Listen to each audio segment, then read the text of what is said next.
शुभ अपराह्न बच्चों। आज हम व्याकरण से संबंधित आपका पाठ वाक्य के विषय में पढ़ाऊंगी। वाक्य क्या है, और आपके पाठ्य पुस्तक में है कि रचना के आधार पर वाक्य रूपांतरण। वहाँ तक पहुँचने से पहले हम वाक्य के विषय में जानेंगे। वाक्य किसे कहते हैं, उसके कितने भेद हैं, क्या क्या उसके अंग क्या हैं, वे सब कुछ जानेंगे। तो पहले वाक्य के विषय में जानेंगे। वाक्य क्या है? शब्दों के सार्थक समूह को वाक्य कहते हैं। जैसे कि राम बाजार जा रहा है, तो क्या हुआ? शब्दों के, आप चाहें तो लिख सकते हैं, शब्दों के सार्थक समूह को वाक्य कहते हैं।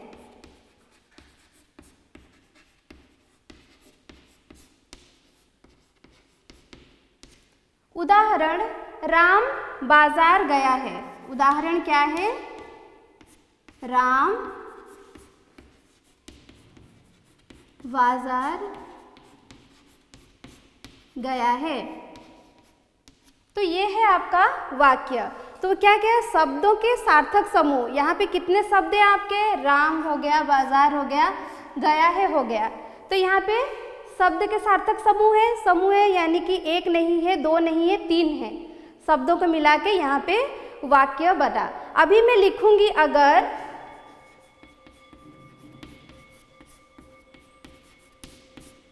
बाजार गया राम, क्या ये सही है? क्या ये सही है? नहीं, क्योंकि यहाँ पे व्याकरणिक के तौर पे, व्याकरण के अनुसार यहाँ मैंने गलत जो वाक्य बनाया है वो गलत वाक्य बनाया है। यहाँ पे क्लियरली लिखा हुआ है कि सार्थक समूह को, सार्थक समूह यानी कि वो वाक्य आपको समझ में आनी चाहिए, व्याकरण की दृष्टि से वो वाक्य सही होनी चाहिए। तो ये वाक्य आपके गलत है, ये वाली वाक्य आपकी सही है। आगे बढ़ते हैं। तो आपका क्या है? वाक्य के दो अंग होते हैं। वाक्य के कितने अंग हैं? वाक्य के दो अंग हैं। क्या क्या? एक है आपका उद्देश्य, जिसे अंग्रेजी में आपको समझने के लिए मैं यहाँ पे लिख रही हूँ। उद्देश्य को अंग्रेजी में क्या कहते हैं? उद्देश्य यानी कि सब्जेक्ट।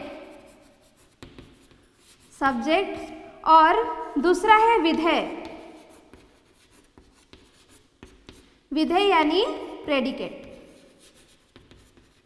अभी आपको समझ में आ रही होगी कि उद्देश्य क्या है और विधेय क्या है। तो अभी वाक्य में जैसे कि मैंने लिखा है राम बाजार गया है, तो उद्देश्य का कैसे पता चलेगा?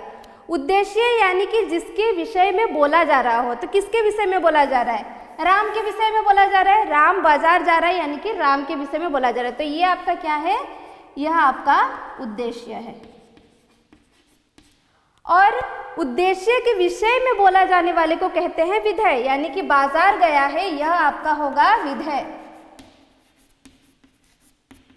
समझ में आई आप सबको उद्देश्य क्या है और विधेय क्या है? आगे बढ़ते हैं।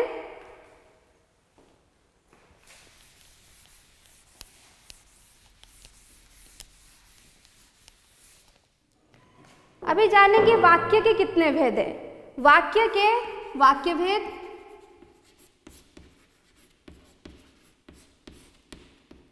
वाक्य के दो भेद हैं। कितने?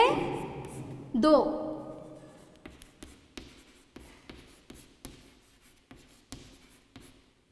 वाक्य के दो भेद हैं।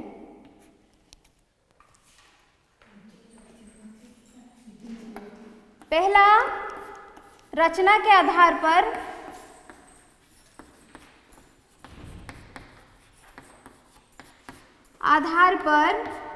वाक्य भेद, और दूसरा अर्थ के आधार पर।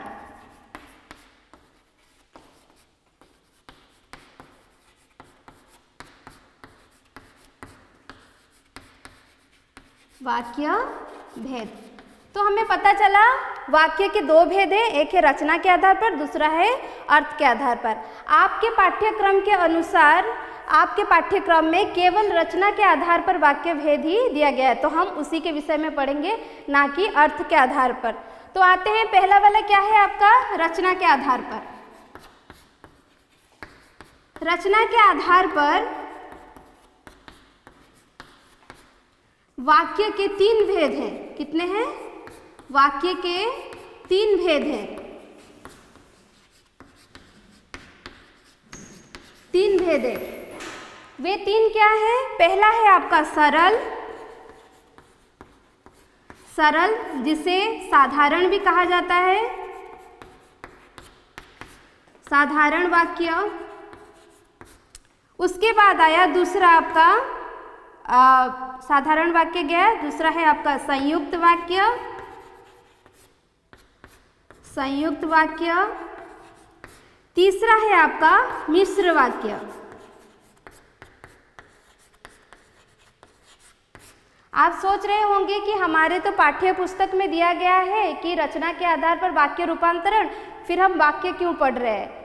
वहाँ तक पहुँचने के लिए हमें शुरू के जो वाक्य, जो उसकी नींव है, उसको जाननी बहुत आवश्यकता है, उसको जाननी जरूरी है। तो क्या है? रचना के आधार पर 3 भेद है। अभी सरल वाक्य किसे कहते हैं?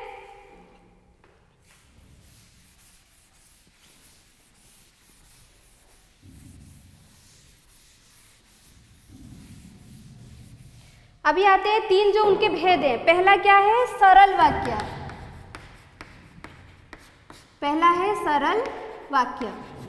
तो अभी जानेंगे सरल वाक्य क्या है। जिसमें एक ही उद्देश्य हो और एक ही विधेय हो, उसे हम कहते हैं सरल वाक्य। उद्देश्य और विधेय मैं बता चुकी हूँ। तो जिस वाक्य में एक ही उद्देश्य और एक ही विधेय हो, लिखिए, जिस वाक्य में एक उद्देश्य और एक विधेय होती है, एक विधेय हो, उसे हम क्या कहते हैं? सरल वाक्य। जैसे कि मैं बताई थी एक वाक्य का उदाहरण, राम बाजार गया है। राम बाजार गया है।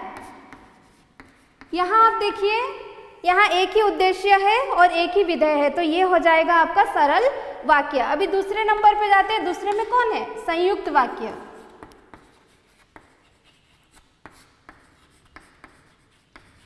तो संयुक्त वाक्य का आपके परिभाषा है, 2 या 2 से अधिक सरल वाक्यों का मेल होने पर संयुक्त वाक्य बनता है। तो यहाँ क्या होगा?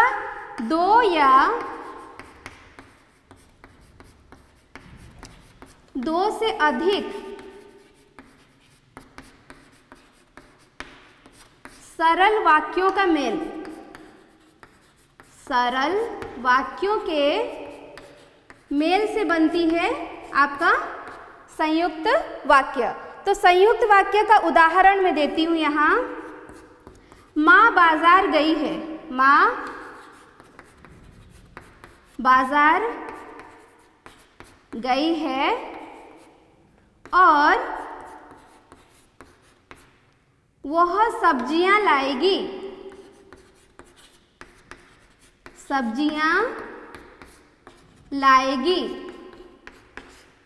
तो यहाँ पे देखिए, और हाँ, सबसे बड़ी बात है संयुक्त वाक्य का, वो योजक शब्दों से जुड़ा हुआ होगा।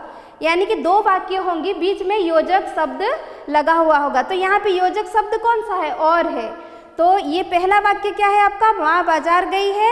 दूसरा है वो सब्जियाँ लाएंगी, और बीच में क्या लगा है आपका? ये योजक शब्द लगी है। तो इसी तरह आपको पता कैसे चलेगी कि संयुक्त वाक्य क्या है, उसके मैं कुछ उदाहरण देती हूँ। मतलब कौन कौन से योजक शब्द ऐसे हैं जो अगर होंगे तो आपको पता चल जाएगी कि ये संयुक्त वाक्य है। जैसे कि और,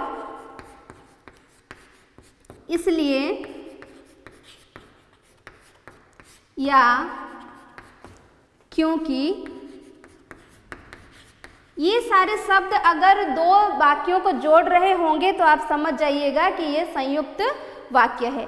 आगे बढ़ते हैं मिश्र वाक्य की ओर।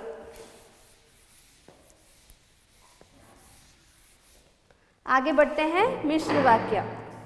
तो तीसरा है आपका मिश्र वाक्य।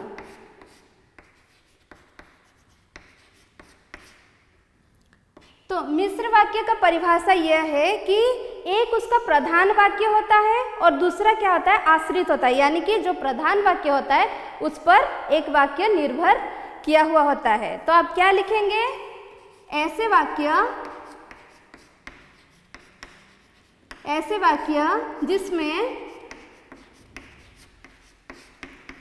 एक मुख्य वाक्य हो, एक प्रधान लिखिए, एक प्रधान वाक्य हो